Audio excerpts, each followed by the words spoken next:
This brand is made in Mexico by Ream Manufacturing, which is a subsidiary of Paloma Group.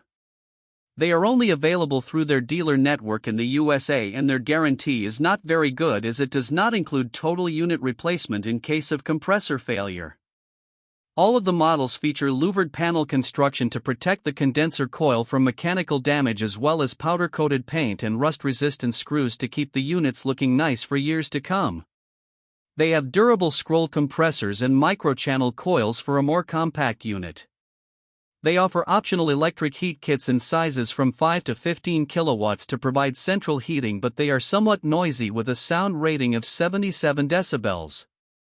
The RACBZR 13.4 models are for slab mounting with horizontal air discharge, while the RACAZR models can be installed on a roof, down discharge, or on a slab. The units use R410A refrigerant, which is not as environmentally friendly as brands that use R32.